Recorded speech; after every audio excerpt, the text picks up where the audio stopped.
Kaliakmanis family, right? You've got Ethan and you got Dino. You can't talk about them without each other. So we'll start with Dino and then we'll go to Ethan.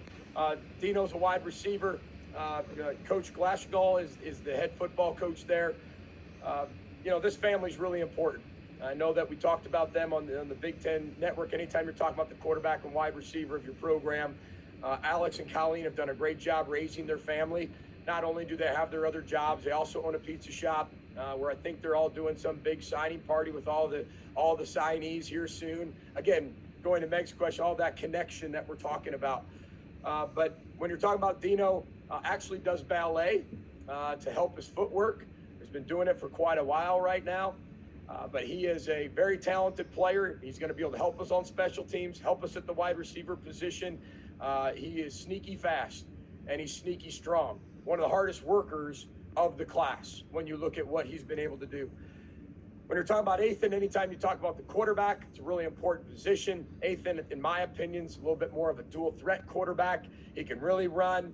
He's big, he's long, he's got a good arm. So he's a good passer in the pocket, can make the throws outside the pocket, can do some of the run game, the ultimate leader. This is the first commit of the class, him and his brother. And when you're the first commit of the class, somebody's got to jump in the pool first. Somebody's got to be able to test the waters. And he jumped in. I mean, cannonball. Didn't stick his toe in. I mean, he jumped in, huge cannonball, and really kicked off the class strong. We were out there. Again, we visited the school. We couldn't see him last year, but we visited the school, and we kind of knew it was meant to be when, you're in Kenosha, Wisconsin, and you all know how much I love Wisconsin. But we're in Kenosha, Wisconsin, and there's a huge snowstorm. And we get stranded in Kenosha, Wisconsin. And it's Coach Callahan, Coach Sanford, which was in his first few days of actually having the job. But he came from Utah State, so he's used to it. He's a SoCal guy, but he gets it. He's been all over, Boise, Utah State, Notre Dame, he understands. But we got stranded, and here we are in Kenosha, Wisconsin. I don't know what there is much to do in Kenosha, Wisconsin. I never really found out, but there was this one little restaurant open. And here we are, 3 college football coaches who just got a chance to recruit that area, including Antioch High School.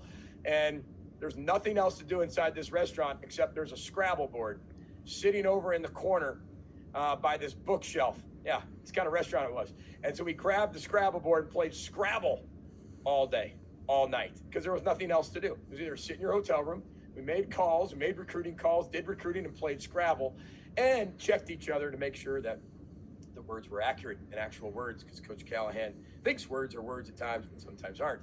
So we had to check him on that. But going back to Ethan, really excited about his future. When you talk about a leader, he is a true leader, and he is infectious, and he can't wait to get better. That's what you love about him. He knows he's not a finished product. He can't wait to be coached, and that's all he keeps talking about. Can't wait to be coached, coach. Can't wait to be coached. So